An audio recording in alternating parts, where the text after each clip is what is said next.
Surat natin sumabat na. Upaman ang makakastin. Dati ako niya sumabat niya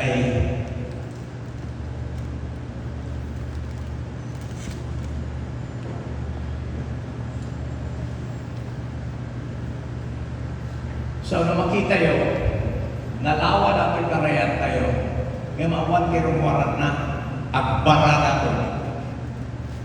Isang naladuma at the fish kill dahil ang makastret di ganun. So, mamanipod dito ay sentro, proposal ni provincial government, mag-direct na dito ay ilawlawa na nato yung upan, nato yung ngiwan, iti river, 100 meters, tapos nagpapagatan 100 meters magtikalawan na. Kasi di kalawang to datoy ngiwan na. Tatati proposal na manipod dito yung nga nagpamyanan 1 kilometer di igrets na. Manipod po dito nga makantipilar 1 kilometer man. So nga ako Edgar Yaves, pinarupod nila ito'y aktual. So, the proposal ng munisipyo, dato ang pamyanan towards Villahermosa, masapol kumano mabalin 500 meters lang.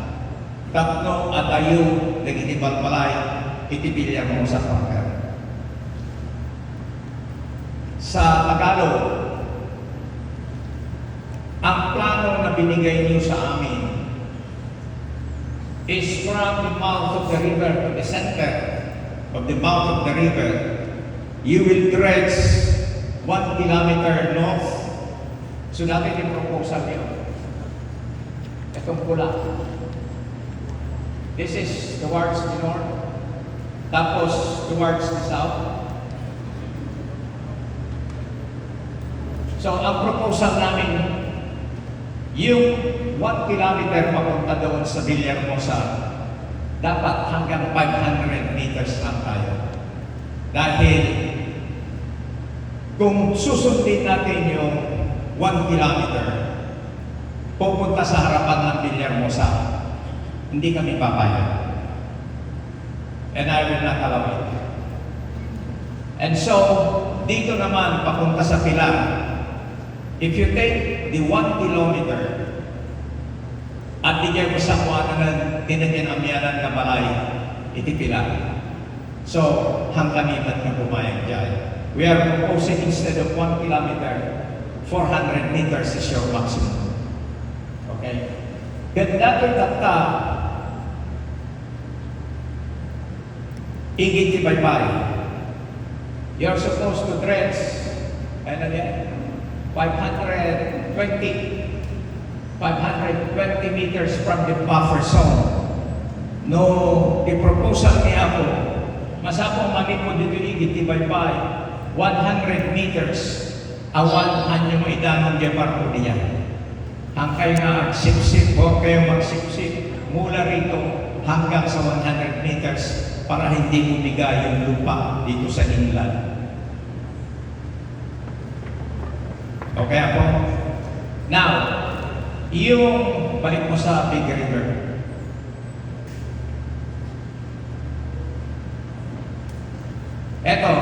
Eto ko nagito ako na makita yung mga konkreto na gito yan. Nagito yung konkreto na gito yan. Naka-sheet piles na kita. Okay? Proposal, kaawan niya, hindi nyo nilagay sa plano.